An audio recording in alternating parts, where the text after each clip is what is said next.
1998 میں پاکستان نے وہ کر دکھایا جس کی ایک پاکستان جیسے غریب ملک سے، جس کی بہت ساری چیزوں کا انحصار باہر سے درآمدات کے اوپر تھا، کہ وہ ایٹمی دھماکہ کر دیا جو بھارت کو جواب دینے کے لیے اور اپنے دفاع کو ناقابل تسخیر بنانے کے لیے بہت ضروری تھا، اس ریجن کے اندر، اس خطے کے اندر سیکیورٹی بیلنس کو ریسٹور کرنے کے لیے، کیونکہ بھارت اپنا پہلا دھماکہ 74 میں کر چکا تھا اور مئی 98 میں اس نے ابتدا کی 6 دھماکوں سے، جس کا جواب پھر پاکستان نے دیا 28 مئی کو اور پھر 29 کو 7 دھماکے کر کے۔ یہ نہ کیا جاتا تو شاید اس خطے کی صورتحال بہت مختلف ہوتی۔ وہ چھوٹے ہمسایہ ملکوں کے ساتھ جو بھارت کا رویہ باقی ممالک کے ساتھ ہے، ہمارے ساتھ اس سے بھی شاید برا ہوتا، اور ہم اس صورتحال میں سر کہتے ہیں نا فخر سے اٹھا کے جینا چاہیے، تو وہ سر فخر سے اٹھا کے جی نہیں سکتے تھے۔ یہ پابندیاں دنیا ساری نے لگائیں، سب کچھ کیا، لیکن ایک پروگرام کے اوپر پاکستانی قوم کی کمٹمنٹ تھی، وہ آپ نے ڈیلیور کر دیا، اور سلام ہے ان سارے لوگوں کو، ڈاکٹر عبدالقدیر خان اور ان کی ساری ٹیم کو، جس نے اس کامیابی کے لیے اس سفر میں ہر وہ کمٹمنٹ دکھائی، ہر وہ راستہ اپنایا جس سے اس منزل کو مکمل کیا جا سکتا تھا، حاصل کیا جا سکتا تھا۔ اب اس سے زیادہ چیلنجز آج کے دور میں موجود ہیں کہ دونوں نیوکلیئر پاور ہیں، ہمارے پاس بھی ہے، دوسری طرف بھی ہے۔ پہلے تو ہم کہتے تھے کہ یہ ڈیٹرنس ہے، ڈیٹرنس تو اب رہا نہیں، کیونکہ اس کے ہوتے ہوئے آپ کی سرزمین کے اوپر اٹیک ہوا، آپ نے بھی جوابی طور پر دوسری طرف حملہ کیا۔ تو ایک ایسی سچویشن میں اب آپ نے آگے چلنا ہے جہاں دونوں طرف ہتھیار بھی موجود ہیں، اور ایک آپ کا ایسا ہمسایہ ہے جو انتہائی ایک ایکسٹریمسٹ مائنڈ سیٹ کا حامی شخص ہے، RSS کی جو آئیڈیالوجی ہے وہ اس کے اوپر حاوی ہے۔ نہیں تو ایک عام آدمی اس طرح کا کوئی ہیڈ آف اسٹیٹ کسی دوسرے ملک کے عوام کو مخاطب ہو کے نہیں کہتا کہ میں آپ کو گولی مار دوں گا۔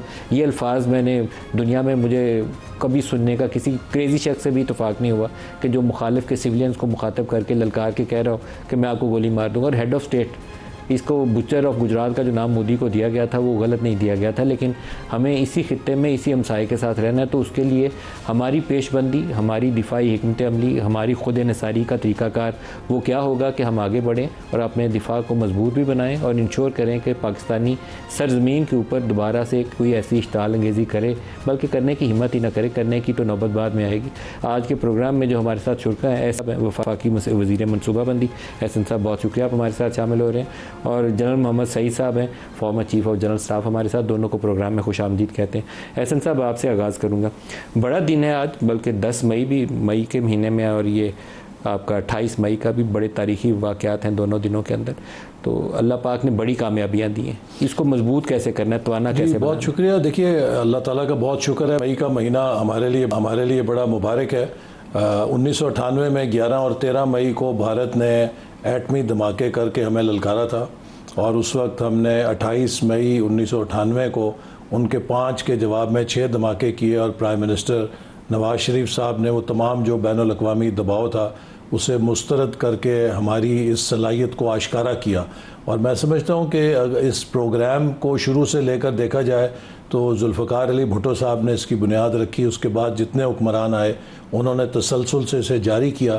لیکن 28 مئی کی جو اہمیت ہے وہ یہ ہے کہ اگر ہم اس روز یہ صلاحیت آشکارا نہ کرتے تو خدا نہ خواستہ کسی وقت یہ احتمال ہو سکتا تھا کہ کسی دباؤ میں ہمیں اسے ریورس کرنا پڑتا، لیکن 28 مئی کے بعد اٹ بیکیم ریورسیبل، اور یہ پاکستان کے اوپر ایک دفاع کی ایسی چھتری ہے کہ جس نے آج بھی پاکستان کو حفاظت اور ایک تحفظ دیا ہوا ہے، اور انشاءاللہ یہ رہے گا۔ دوسری جو مئی میں بھارت نے دوبارہ جارحیت کی ابھی چند روز پہلے، اس کا بھی 7 مئی کی رات ہی کو ہماری فضائیہ نے، اور پھر 10 مئی کو صبح ہماری مسلح افواج نے جس طریقے سے منہ توڑ جواب دیا، وہ بھی ایک بھارت کے لیے عبرت ناک میں سمجھتا ہوں باب ہے۔ اور پھر اس کی جو تکلیف ہے اس کی آوازیں آہو فغاں واشنگٹن تک پہنچی، اور پھر سیز فائر کی اس نے درخواست کی۔ یہ بہت اہم ہائی پوائنٹس ہیں ہمارے لیے۔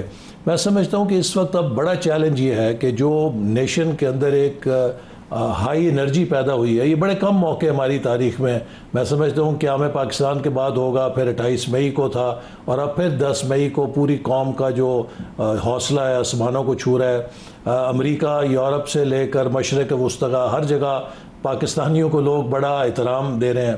اب ہمیں اس سب چیز کو ایک مضبوط معاشی دھماکے کی طرف مبذول کرنا ہے۔ دیکھیے اب جو مستقبل کی نیشنل سیکیورٹی ہے وہ بہت براڈ بیس ہو گئی ہے، اور آپ اس کو اسٹرکٹ و سینس و ڈیفینس ڈومین میں مختص نہیں کر سکتے۔ اس کا بہت اہم ایک جو جز ہے وہ اکنامک پاور ہے کہ آپ کی strong economy is strong defence is a strong nation.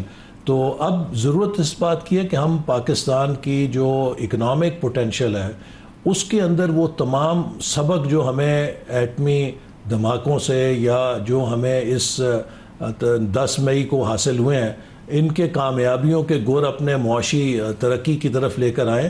اور اب مستقبل جو ہے وہ ٹیکنالوجی کا ہے, وہ نالج کا ہے, وہ سائنس کا ہے. جیسے کہ آپ نے دیکھا کہ یہ کامیابی جو ہمیں حاصل ہوئی اس میں بھی ہماری مسلح افواج کی جو سپیریئر ٹیکنالوجی کیپیبلٹی تھی اس نے کلیدی کردار ادا کیا. اب وہ ڈاگ فائٹس بھی ختم ہو گئیں جو جہاز آمنے سامنے لڑتے تھے. اب تو 200 کلومیٹر سے آپ ٹیکنالوجی کے سہارے ایک دوسرے کو نشانہ بناتے ہیں. اسی طرح ٹیکنالوجی کے ذریعے پریسیجن سٹرائکس کرتے ہیں جس میں یہ بات بھی پہلے بارڈر علاقوں میں جنگ ہوتی تھی, اب وہ جنگ کا زون پورا ملک جتنی میزائلز کی ریچ ہے اتنا آپ کے ٹارگٹس ہو گئے. تو یہ اب ہمیں بھی اس ٹیکنالوجی کی کیپیبلٹی کو بھی بڑھانا ہے اور ساتھ کے ساتھ معیشت کے اندر وہ وسعت لے کر آنی ہے کہ ہم اپنے دفاع کے تقاضوں کو سسٹین کر سکیں. صحیح ہے جنرل سعید صاحب, جو چیلنجز ہیں وہ ہمارے سامنے ہیں. دونوں ملکوں میں یہ صلاحیت ہے کہ وہ ہم اس کے دہلی تک مار کر سکتے ہیں, وہ آ کے اسلام آباد بلکہ آگے حیدرآباد تک چلا گیا, ادھر تک مار کیا اس نے. تو آپ بھی کر سکتے ہیں, وہ بھی کر سکتے ہیں, دونوں ایک دوسرے کو تباہ و برباد کر سکتے ہیں. تو یہ بہت سینسیبل اپروچ تو شاید کسی لیڈر میں نہیں ہوگی کہ وہ سوچے کہ دوسرے ملک پہ چڑھ دوڑوں گا اور اس کو برباد کر دوں گا, لیکن اپنی دفاعی صلاحیت کو مضبوط بنانا, توانا بنانا بہت ضروری ہے. کیا حکمت عملی ہونی چاہیے, نو آنورڈ آگے کیسے بڑھنا چاہیے؟ بسم اللہ الرحمن الرحیم. ندیم ملک صاحب, احسن اقبال صاحب, السلام علیکم. ایک تو آپ دونوں کو بھی اور آپ کی وساطت سے سب سننے والوں کو یوم تکبیر بہت مبارک ہو. یہ جو آپ نے انٹرو میں بات کی تھی ندیم ملک صاحب, مودی صاحب نے جو سٹیٹمنٹ دی ہے, روٹی کھاؤ نہیں تو میری گولی کھاؤ, اس کے اوپر ہمارے اسٹیٹ اپیریٹس نے جس طرح رسپونڈ کرنا چاہیے تھا وہ بڑے نقطۂ طول انداز میں انہوں نے رسپونڈ کر دیا. لیکن میرا نقطہ نظر یہ ہے کہ اس کے اوپر ہمارے جو عوام ہیں, ہمارے جو نوجوان اور لوگ ہیں, ان کو اس کو بہت سیریسلی نہیں لینا چاہیے. بلکہ میں یہ کہوں گا کہ انڈیا کے لوگوں کو اس کو بہت سیریسلی لینا چاہیے. یہ ان کے لیے بڑا لمحہ فکریہ ہے کہ کیا دنیا کے سب سے بڑے آبادی والے ملک میں ان کو ریپرزینٹ کرنے کے لیے, ان کو لیڈ کرنے کے لیے ایک ایسا شخص ہی رہ گیا ہے جو کہ ایک اسٹیٹسمین کے طور پر چند باتیں بھی نہیں کر سکتا. ایک اور بڑی اہم بات جو آگے کے لیے جو جس طرح احسن اقبال صاحب نے کہا, اس میں ہمیں ایک چیز کا یہ بھی خیال کرنا چاہیے کہ انڈیا نے جو کہا کہ یہ اب ہم نے پاکستان کو پنش کر کے نیو نارمل سیٹ کر دیا ہے اور جب بھی کوئی ٹیررزم کا انسیڈنٹ ہوگا تو ہم یہی کریں گے. تو بنیادی طور پر انہوں نے اپنی پالیسی آپشنز اور چوائسز جو ہیں وہ نان اسٹیٹ ایکٹرز کو ہینڈ اوور کر دی. اب کوئی بھی نان اسٹیٹ ایکٹر یا کوئی تحریک اگر انڈیا اور پاکستان کو جنگ کی طرف دھکیلنا چاہے تو ان کے لیے ایک بڑی آسان آپشن ان کے ہاتھ میں آ گئی. اسی طرح ہمیں بولنا نہیں چاہیے کہ کوئی اسٹیٹ ایکٹر بھی ایسا, کوئی نیشن اسٹیٹ ایسی جس کے ایشوز یا انڈیا کے ساتھ ہوں یا ہمارے ساتھ ہوں, وہ اگر اس پالیسی کو ایکسپلائٹ کرنا چاہے تو وہ بھی ایک ٹیررزم کا ایونٹ سٹیج کر سکتے ہیں. تو یہ تو بڑی اہم کانہ پالیسی ہے. یہ نیو نارمل نہیں ہے, یہ نیو ایب نارمل ہے. ابھی آگے کیا کرنا چاہیے؟ میرے خیال میں فوری طور پہ تو ملٹری کانفلکٹ سٹیج کرنے میں انڈیا کسی پوزیشن میں نہیں ہے, لیکن اگر بی جے پی ہی گورنمنٹ میں رہتی ہے تو اس ہزیمت کو بدلہ تو وہ لینے کی کوشش کریں گے. تو سب سے پہلے تو ہمیں کوشش یہ کرنی چاہیے کہ آرمی انٹرنل فرنٹ سے فری ہو.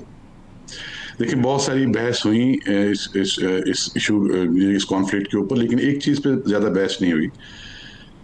20 سال سے ہمیں تقریباً 2/3 فوج ہماری انٹرنل فرنٹ پہ ڈپلائیڈ ہے, جو ہو رہا ہے بلوچستان میں اور ویسٹرن بارڈر پہ, کے پی میں, سب کو پتہ ہے. اور یہ بہت ہمت دکھائی اس دفعہ پولیٹیکل لیڈرشپ نے کہ انہوں نے ویسٹرن بارڈر سے یونٹوں کو, فوج کو شفٹ نہیں کیا ایسٹرن بارڈر. یہ پہلی دفعہ ہوا ایسا. اور اتنے شور تھے, اتنے کانفیڈنٹ تھے کہ ہم جو کچھ ہمارے پاس ایسٹرن سائڈ پہ موجود ہے اسی سے نپٹ لیں گے. اور یہ ایک کمال تھا, یہ ملٹری اسٹریٹجی کا بڑا کمال تھا. لیکن آئندہ ہر وقت ایسا نہیں ہوگا. تو میں یہ عرض کروں گا کہ سب سے پہلے تو انٹرنل فرنٹ پہ سے ملٹری کو فری کرنا چاہیے, تاکہ وہ انڈیا کو آگے آنے والے دنوں میں خدا نخواستہ اگر اس طرف ہم چلتے ہیں انڈیا چلتا ہے تو کوئی جواب دینے کے لیے اپنے آپ کو ٹرین کریں اور کیپیبلٹیز اپنی بڑھائیں اور اپنی حکمت عملی اور اپنی پلاننگ کو بہتر کریں. وہ کیسے کرنا ہے وہ سیاسی قائدین بہتر طور پہ جانتے ہیں. اسی طرح انٹرنل سٹیبلٹی کے اندر ہمیں فوراً 3-4 کام کر لینے چاہیے. پولیس کی کیپیسٹی پہ پچھلے 20 سال میں سب گورنمنٹس نے بہت کام کیا, ابھی بھی موجودہ گورنمنٹ بہت کام کر رہی ہے, لیکن کیا پولیس ٹیک اوور کرنے میں پورے ملک میں وہ علاقے جو کلیئر ہو گئے ہیں اس پوزیشن میں ہے؟ میرا خیال ہے نہیں ہے. اسی طرح جو ہمارے مواصلاتی نظام ہیں اور ہماری جو مواصلاتی ذرائع گاڑیاں ہیں وہ ایک بگ ڈیٹا کے ساتھ لنک ہو کے ہمارے سیکیورٹی کے ادارے جو ہیں ان کو 24/7 اس کی ویزیبلٹی ہونی چاہیے کہ کون کہاں پہ ڈرائیو کر رہا ہے.